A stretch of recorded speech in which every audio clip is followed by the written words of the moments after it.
roar of 50,000 alien voices died to absolute silence as Dr. Rachel Torres stepped into the Crimson Colosseum's death pit.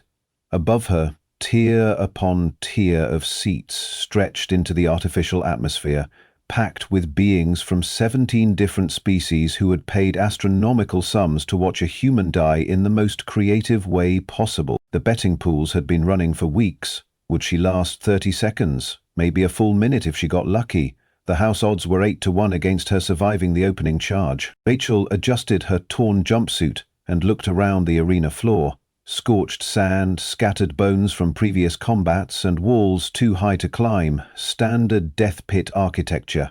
She'd read about this place in her xenobiology journals, back when she'd had access to journals and a life expectancy measured in years instead of minutes. The gate on the far side of the arena began to rise with a grinding mechanical whine that made the crowd lean forward in anticipation. Whatever was coming through that door had never lost a fight, never shown mercy, never left anything alive enough to tell stories. The Nexus Ripper emerged like a nightmare given form. 8 feet of muscle, claws, and predatory intelligence. Its hide was the color of dried blood, marked with scars that told the story of every battle it had won. 6 limbs moved with liquid grace, each ending in claws that could punch through starship armor. Its head was elongated, serpentine, with eyes that glowed like molten copper. Rachel had seen recordings of Nexus Rippers in action. They were apex predators from the galactic rim, creatures so perfectly evolved for killing that 3 different civilizations had gone extinct just from sharing the same star system with them. This particular Ripper had been undefeated for 7 years. 43 sentient beings had entered this arena with it. None had left breathing. The creature stalked across the sand with the confidence of something that had never encountered a problem it couldn't solve, with extreme violence. Its copper eyes fixed on Rachel with the intensity of a targeting computer, and she could practically feel the calculations running through its predatory brain. Distance to target, optimal attack vector, which vital organs to puncture first. Rachel stood perfectly still in the center of the arena, her hands relaxed at her sides, watching the Ripper approach with the kind of clinical interest she usually reserved for particularly fascinating research specimens. The crowd held its collective breath as the creature reached striking distance. 8 feet away, 6 feet, 4 feet. The Nexus Ripper stopped. It tilted its massive head, studying Rachel with an expression that looked almost confused. For 30 seconds, predator and human regarded each other in perfect stillness, while 50,000 spectators waited for the violence to begin. Then the Ripper did something that had never happened in the history of the Crimson Colosseum. It sat down. The silence stretched for another 10 seconds before the crowd exploded into bewildered chaos. "What is it doing?" bellowed a Corvani war chief from the premium seating section. "Why isn't it attacking?" demanded a Zephyrian merchant who'd bet his life savings on a sub-30-decker kill. "Technical malfunction," shouted someone from the upper tiers. "The beast is malfunctioning." Arena Master Vex, a hulking Bruthan whose species had turned gladiatorial combat into an art form, stared at the scene through his private viewing box with the expression of someone watching the laws of physics break down in real time. "Gorthak," he growled to his lieutenant, "explain to me why our undefeated champion is sitting like a domesticated pet instead of disemboweling the human." Gorthak, whose own confused expression suggested this wasn't covered in the arena manual, could only stammer, Sir, this has never happened before." On the arena floor, Rachel remained motionless as the Nexus Ripper continued its unprecedented behavior. The creature was now making soft, chirping sounds, vocalizations that didn't appear in any of the xenobiology databases. Its copper eyes remained fixed on her face with an intensity that had shifted from predatory to something that looked almost like curiosity. "Kill it!" someone screamed from the crowd. "What are we paying for?" The Ripper's head swiveled toward the source of the shouting, and the sound it made in response was definitely not curious. It was the kind of sound that made prey animals remember why they'd evolved to be afraid of the dark. Then it turned back to Rachel and resumed its soft chirping. Arena Master Vex activated his neural link to the combat control systems. "Release the stimulant gas," he ordered. "Combat Enhancement Protocol 7. "Sir," came the reply from the control center. "Combat enhancement protocols are specifically contraindicated for Nexus Rippers. The manual clearly states, "I don't care what the manual states," Vex roared. "I have 50,000 paying customers and a beast that's forgotten how to kill. Fix this." The gas dispensers around the arena activated with a soft hiss, releasing chemical cocktails designed to trigger aggressive responses in combat species. The effect on most creatures was immediate. Heightened aggression, increased pain tolerance, enhanced predatory instincts. The Nexus Ripper sneezed. Then it looked at Rachel with what could only be described as concern, moved closer, and positioned itself between her and the gas dispensers like a living shield. The crowd's confused shouting reached a crescendo that threatened to shatter the arena's sound dampeners. In the gambling sections, display screens were flickering and sparking as the AI systems tried to process betting scenarios that their programmers had never imagined. "Ladies, gentlemen, and honored guests," Arena Master Vex announced over the public address system, his voice tight with barely controlled panic. "We are experiencing technical difficulties. Please remain in your seats while we address the situation." Rachel finally moved, reaching out slowly to touch the Ripper's massive head.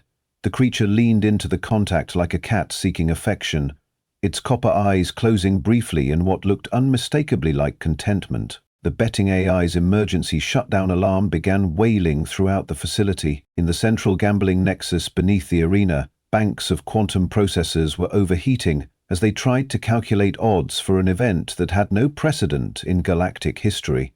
Automatic trading systems designed to handle millions of transactions per second ground to a halt when confronted with a scenario their algorithms couldn't parse. "Possible outcome detected," announced the primary AI in its maddeningly calm synthetic voice. Nexus Ripper combat behavior parameters exceeded. Unable to process betting resolution, the head of gambling operations, a vegan named Korth, whose entire career was built on understanding predictable violence, stared at displays showing impossible data streams. "Run a full diagnostic," he ordered his technical staff. "The Ripper's neural implants must be malfunctioning." "Sir," replied his chief technician, "the Ripper doesn't have neural implants. Nexus Rippers are classified as incompatible with technological enhancement due to their hostile neurochemistry." Kurth felt something he'd never experienced in 20 years of running galactic blood sports. Complete uncertainty. On the screens around him, real-time feeds showed the Nexus Ripper gently nuzzling the human's hand while 50,000 spectators descended into mob-level confusion. The creature that had never shown mercy, never hesitated, never failed to kill, was behaving like a domesticated pet. "Sir," called another technician, "the betting pools are crashing system-wide. We've got overflow errors on 17 different probability matrices. How much money are we talking about?" Conservative estimate? 47 billion credits across all active wagers. Kurth's expression went from confusion to something approaching existential dread. But that wasn't the shocking part. The shocking part was the message that appeared on every screen in the facility simultaneously, in text that definitely wasn't generated by their systems. "Nexus Ripper refuses combat. Protective behavior initiated. Human designated as Pac Primity. Arena contract terminated." And then every single containment alarm in the facility started screaming at once. The Nexus Ripper had apparently decided that guarding Rachel was now its full-time occupation. When Arena Master Vex sent security drones to retrieve the malfunctioning human, the Ripper's response was swift and decisive.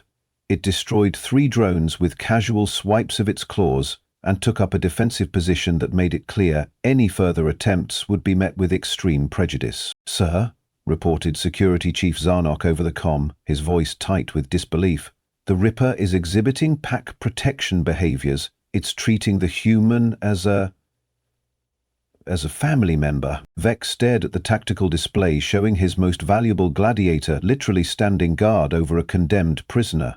"That's impossible. Nexus Rippers don't have pack behaviors, they're solitary apex predators. Tell that to the Ripper, sir." On the arena floor, Rachel was conducting what appeared to be the galaxy's most dangerous scientific observation. She moved slowly around her self-appointed bodyguard, taking mental notes on behavior patterns that contradicted everything known about the species. The Ripper tracked her movements constantly, but allowed her complete freedom within a roughly 10-meter radius. When she approached the arena walls, it moved to intercept, not aggressively, but with the careful positioning of something ensuring her safety. "Fascinating," Rachel murmured. reaching out to touch the creature's flank. "You're not just protecting me, are you? You're adopting me." The Ripper made another of those soft, chirping sounds and gently nudged her away from a section of wall where debris from the destroyed drones had scattered sharp metal fragments. 50,000 spectators watched in bewildered silence as the galaxy's most feared predator performed what could only be described as concerned parenting. "Ladies and gentlemen," Rachel called out, her voice carrying clearly across the arena floor, "you're witnessing something unprecedented in galactic xenobiology." The crowd, desperate for any explanation that made sense, fell silent to hear what the human had to say. "Nexus Rippers aren't just apex predators," Rachel continued, one hand resting casually on her guardian's massive head. "They're pack species whose social structures were completely misunderstood by previous researchers." Arena Master Vex leaned forward in his viewing box. "What is she talking about?" Rachel gestured to the Ripper, who was now lying down beside her while maintaining alert watch on the crowd above. The aggressive behavior documented in previous encounters wasn't predatory, it was defensive. Nexus Rippers attack when they perceive threats to their pack structure. She paused, letting that sink in across 50,000 alien minds. "And apparently humans register as pack-compatible to their neural recognition systems." The implications hit the crowd like a sonic boom.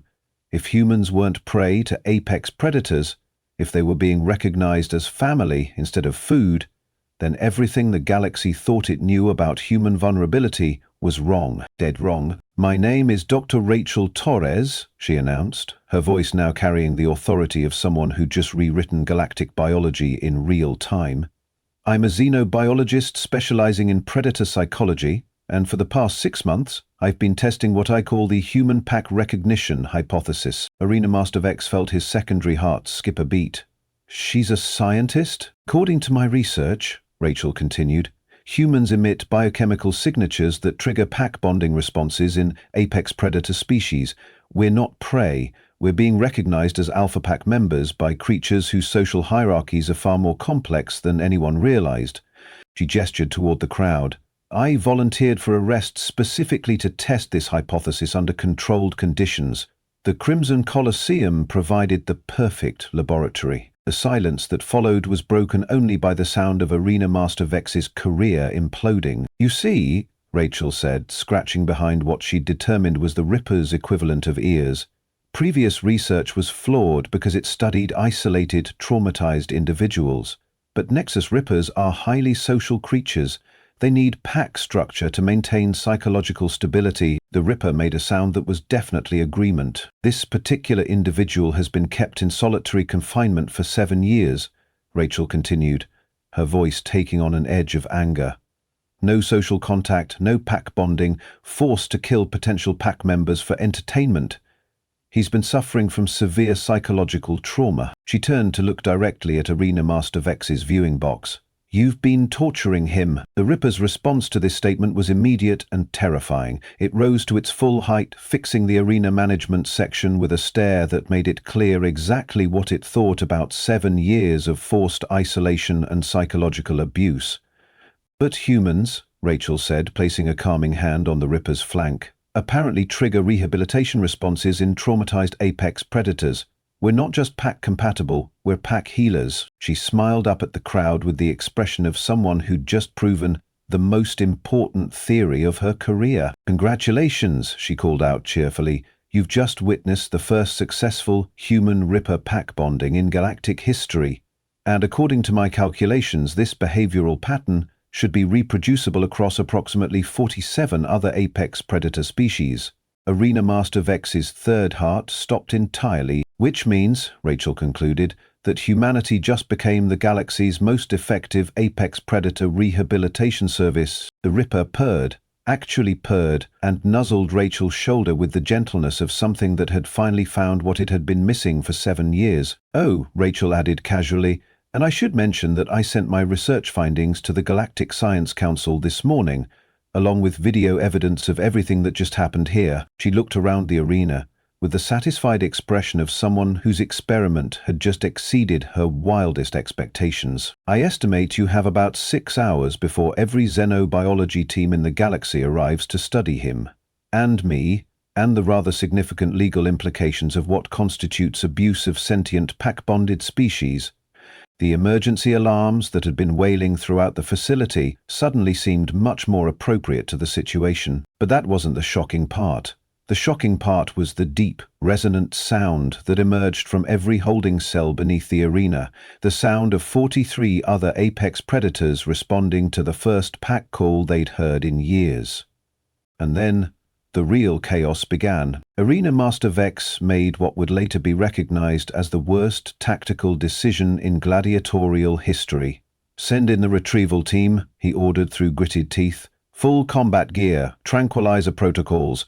I want that human extracted and the Ripper sedated." Security Chief Zarnok's voice crackled over the comm with obvious reluctance. "Sir, are you certain? The Ripper is exhibiting unprecedented protective behaviors and—" "I don't care if it's exhibiting interpretive dance," Vex snarled. "I have 50,000 paying customers, a broken betting system, and a human who just declared my entire operation legally questionable. Get her out of there." 12 heavily armed security personnel dropped into the arena through tactical insertion points, their armor gleaming with military-grade shielding and enough firepower to stop a small army.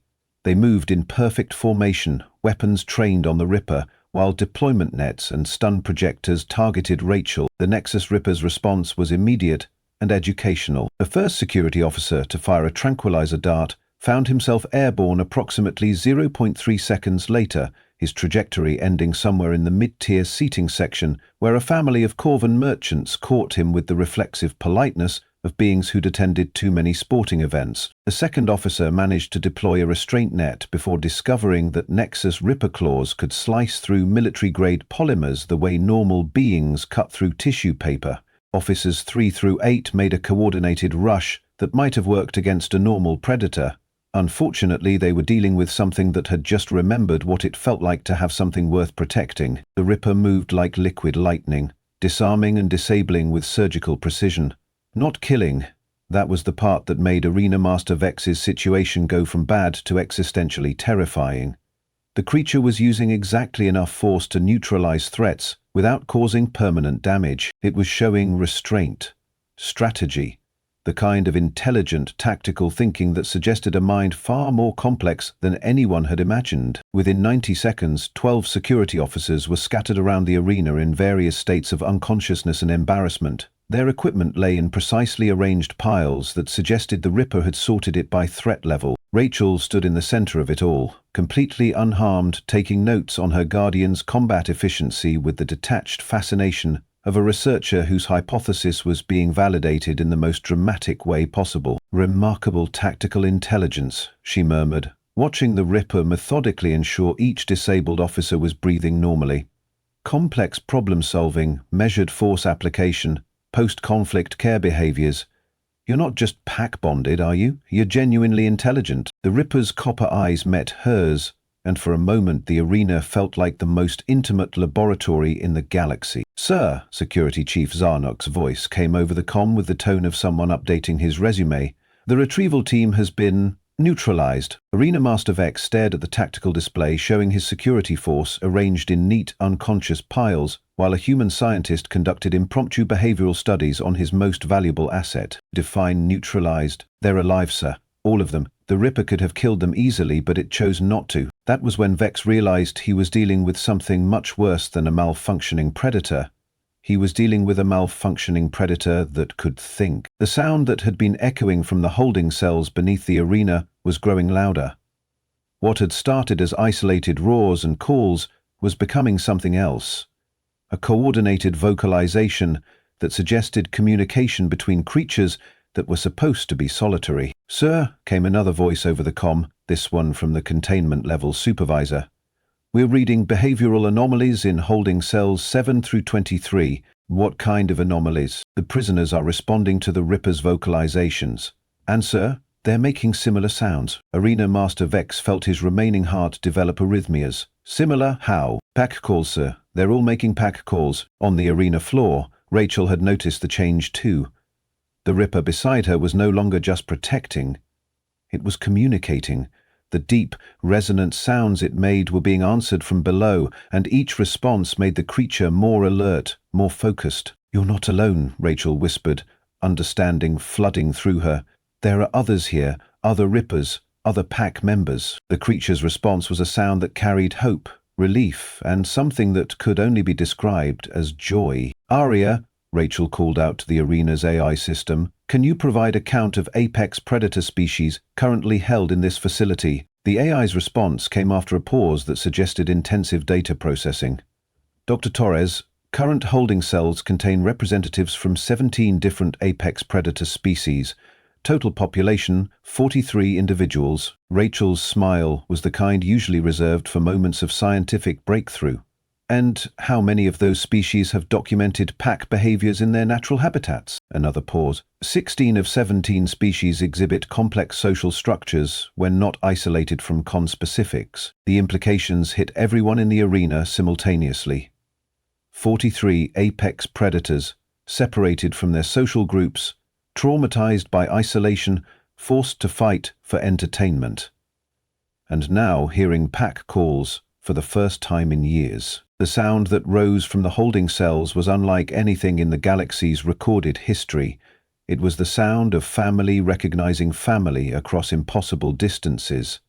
It was the sound of creatures remembering what they had lost, and it was the sound of 43 apex predators deciding that maybe it was time to do something about their situation.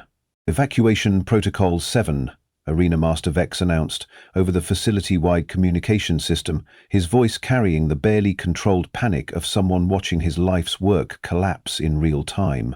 "All staff and spectators proceed to emergency exits immediately." The response was immediate chaos.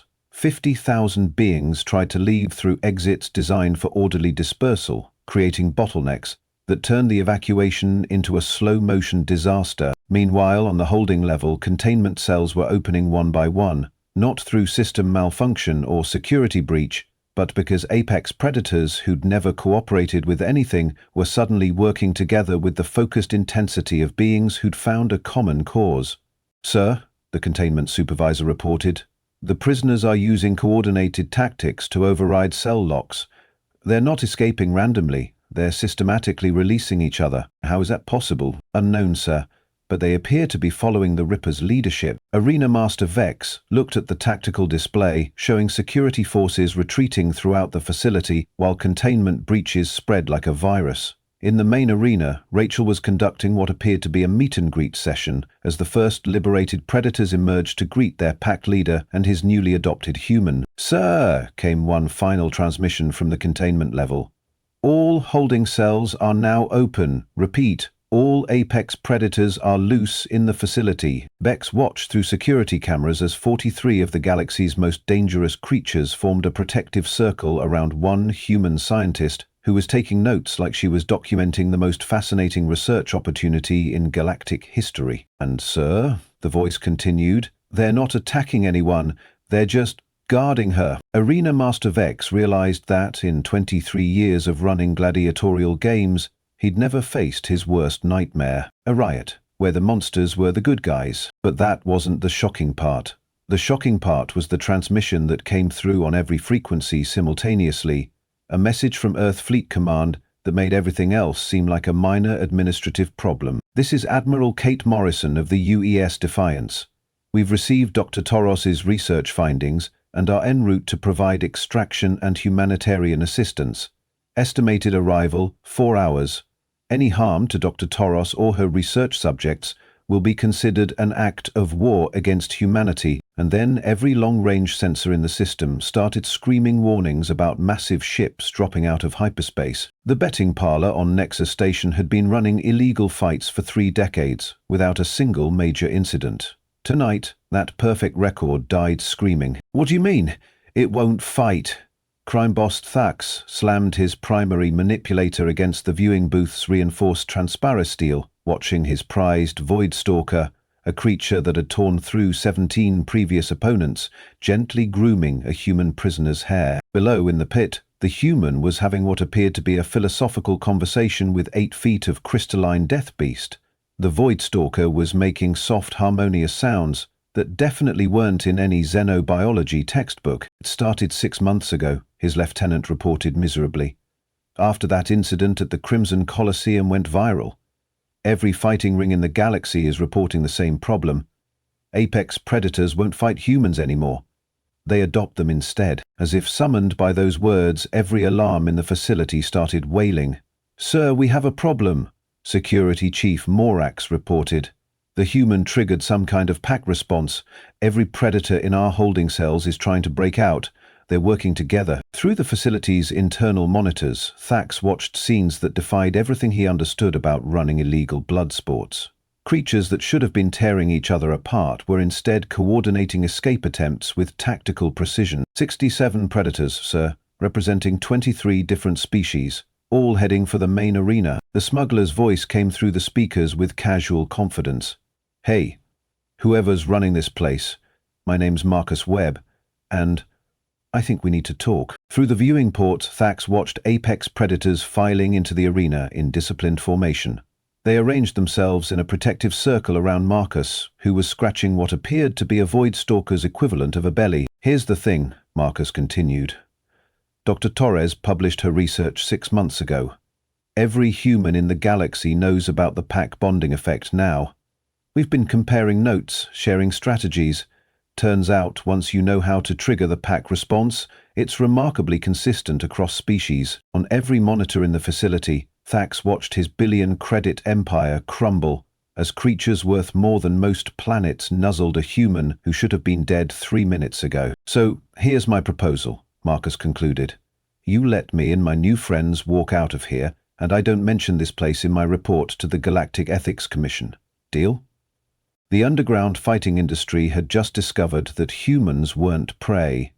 They were recruitment specialists. Ambassador Chen Wei watched Council Chair Vortak approach, with the careful movements of someone trying not to provoke the 8-foot crystalline entity standing beside her. "Ambassador Chen," Vortak began, "the Corvan Trade Federation has concerns about humanity's expansion activities. Your colonization ships are accompanied by creatures the galaxy recognizes as weapons of mass destruction." "Oh, those aren't weapons," Chen replied cheerfully. "Those are friends. They volunteer for colony security because they find human settlements emotionally fulfilling." Kirix, her stellar dreadnought protector, made a sound like tectonic plates shifting, not threatening, but conveying the same message avalanches send to mountains. "The Corvan Federation demands humanity cease this practice immediately," Vorthak declared. "I'm afraid that's impossible," Chen explained. "These relationships are entirely voluntary. We can't force our friends to do anything. That would be unethical. However, any attempt to interfere with established pack bonds would constitute a crime under the Interspecies Protection Accords. Those accords were voted on by creatures, not legitimate governments." The sound that rose from every human-bonded predator in the reception hall was like a choir of earthquakes, not threatening, just attentive. "The Galactic Council recognizes all sentient beings as having legal standing," Chen replied calmly, "including the 47 apex predator species participating in our democratic processes. They're excellent voters, very informed on ethics and protection issues. The apex predator voting bloc had become the swing vote in galactic politics, and they overwhelmingly supported human proposals." "This is blackmail," Vortak declared. "This is friendship," Chen corrected. "We don't control their votes. They simply find human perspectives compelling." Vorthak's expression suggested he was calculating the political cost of refusing cooperation with a species whose friends could render his military obsolete. "We will consider your proposal," he said finally. The galaxy was learning that when humans made friends, those friendships came with consequences. Dr. Rachel Torres stood before the assembled xenobiology conference with the expression of someone who'd accidentally rewritten the fundamental assumptions of galactic civilization. Human evolution occurred in parallel with approximately 67 apex predator species across 17 different star systems, she announced. "The biochemical markers that trigger pack recognition aren't coincidental. They're the result of deliberate co-evolution spanning millions of years." The silence in the auditorium was absolute. "The implications are clear. Humanity didn't evolve in isolation on Earth. We evolved as part of a galactic ecosystem that we're only now beginning to understand." She displayed genetic analysis data. "Our DNA contains regulatory sequences functionally identical to pack recognition triggers found in every apex predator species we've tested. At some point in our evolutionary history, human survival was dependent on interspecies cooperation. A researcher raised a trembling manipulator. Are you suggesting that humans are designed to form pack bonds with apex predators? Not designed, evolved. Over millions of years, humans and apex predators developed complementary social recognition systems. We're not prey, we're the other half of an evolutionary partnership. Downloads of her research paper had passed 50 million and were climbing exponentially across the galaxy. But the truly remarkable discovery is what this means for human expansion, Rachel continued, gesturing toward a star map showing human settlements surrounded by voluntary apex predator populations. We're not invading alien territory, we're coming home. Her final slide was simple text: humanity, the galaxy's missing piece. As downloads passed 100 million, Rachel Torres realized her research hadn't just explained why apex predators bonded with humans, it had revealed that the galaxy itself had been incomplete without them.